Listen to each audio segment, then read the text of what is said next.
Good evening and Merry Christmas Eve to my beautiful, beautiful babies. I wanted to take this time to tell you all that I love you very, very much and I miss you. And I wanted to tell you a little story. So, if your parents are showing you this, then here we go. 'Twas the night before Christmas. 'Twas the night before Christmas when all through the house not a creature was stirring, not even a llama red pajama. Kyrie. The stockings were hung by the chimney with care, in hopes that Santa Claus soon would be there.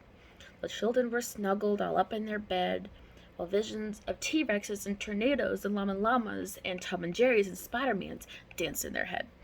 And Mama in her nightgown and Daddy in his pajama pants had just settled their heads for a long nap.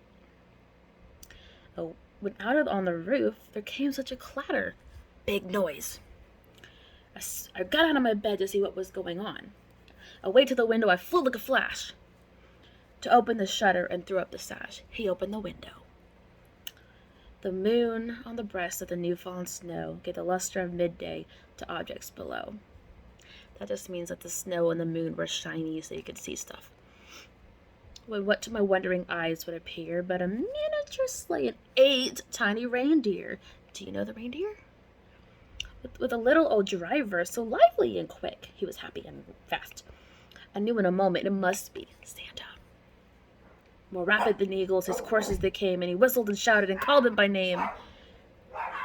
No Dasher, no Prancer and Vixen, oh Comet, oh Cupid, on Donner and Blitzen, to the top of the porch, to the top of the wall, the dash away, oh! As dry leaves that before the wild hurricane fly, where they meet with an obstacle mount to the sky, so up to the top the coursers they flew. They were going really high in the sky, with a sleigh full of toys and Santa Claus too. And then in a twinkling, which means like this fast, I heard on the roof the prancing and pawing of each little hoof.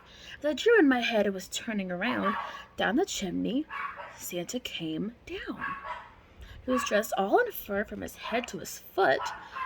Big bag of toys he had on his back, and he looked like a peddler, which back in the old days they sold stuff out of bags. Just opening his backpack. His eyes, how they twinkled. His dimples, how merry. His cheeks were like roses. His nose, like a cherry. It was red. His droll little mouth was drawn up like a bow. And the beard on his chin was as white as the snow. The stump of a pipe he held tight in his teeth, and he smoked it in circles in his head like a wreath. He was chubby and plump, a right jolly old elf, and I laughed when I saw him in spite of myself. A wink of his eye and twist of his head, soon he gave me to know that I had nothing to dread, nothing to worry about. He spoke not a word, so he was quiet, but went straight to his work, and filled all the stockings, and turned with a jerk. And laying his finger aside of his nose, and giving a nod up the chimney he goes. He sprang to his sleigh, to his team gave a whistle,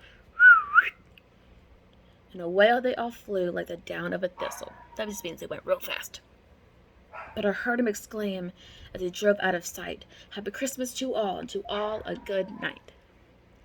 Now, that wasn't your original story, or the original story, but I kind of put my own twist on it because I wanted it to remind you of what you like in my classroom.